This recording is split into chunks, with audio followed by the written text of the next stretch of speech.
sure you're anticipating this, but do you feel like Skyler is going to be ready to play on Saturday? You know, he's progressed, has played some. Be highly unlikely, but we'll see as he keeps rolling. But I like what our quarterback situation is, but we'll see how it kind of unfolds. And is Will in a position to be able to play? Yeah, Will's practiced and Jaren's practiced, and I feel good with where those two are at. With Will, was that kind of a progression of hits? That first one he took on the long run was. Yeah, you know, it was two different ones. The first one where he kind of got whacked out of bounds there, and him and the official flew into their bench. Got him a little bit, and then he on actually a throw that he got off, but got hit pretty hard. He landed, and just the way he landed, kind of both from the way he landed did it to him. Pretty much every game this season, in the early drives, you guys have had pretty good success. You didn't score against Stanford, but got in the scoring range. Yeah. Otherwise, I think it's been a touchdown or field goal every other game. Is there something to that when you have those plays scripted out, things work a little bit better Well, than I later in the think game? part of it is you know, we feel like going in with a game plan that you got a pretty good idea, and then they make some adjustments, obviously. I think the other thing is just honestly the first few drives we've made big plays. As an example, at Oklahoma State, all of a sudden we rip a long run off to get us down into their territory. Against Stanford, a couple nice pass plays that got big plays. Each week we felt like we've had opportunities. It's just us making the play.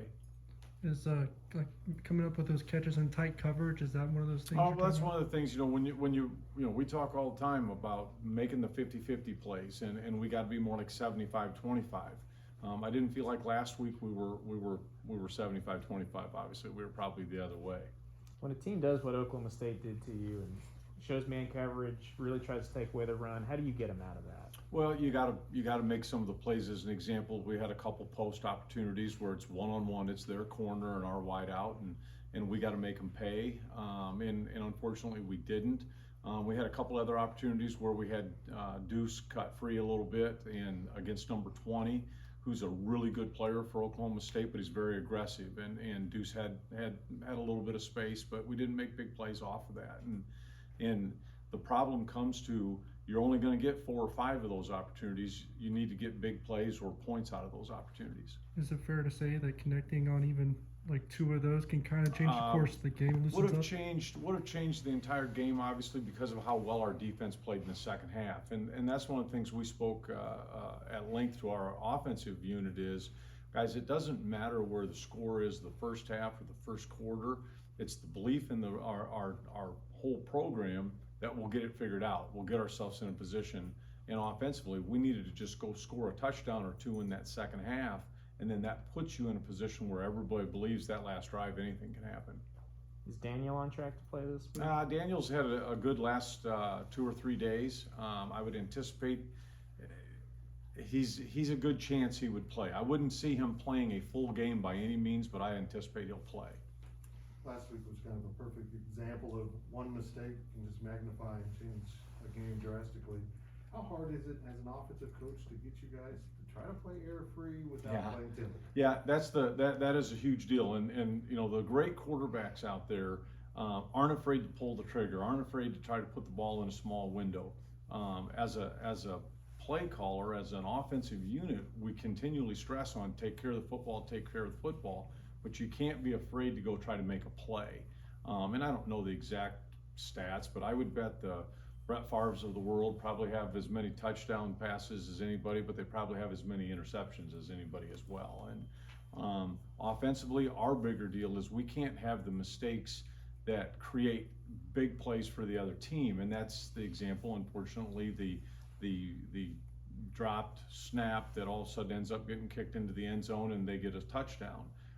The fumble where they get the ball on the 9-yard line. We can't have those things and put our defense in those types of situations. We got to do a better job taking care of the ball. In preparing for Oklahoma, how do you weigh wanting to do exactly what you did that was worked the last 2 years, and all of a sudden knowing that's what they're working on all week? I think you gotta go into it a little bit, understanding they're going to try to stop the things that you've been successful with against them. But then we also have to go in it with our own mindset of, hey, those things worked, make them stop them. And so it'll be a cat and mouse game a little bit there as far as the play calling goes.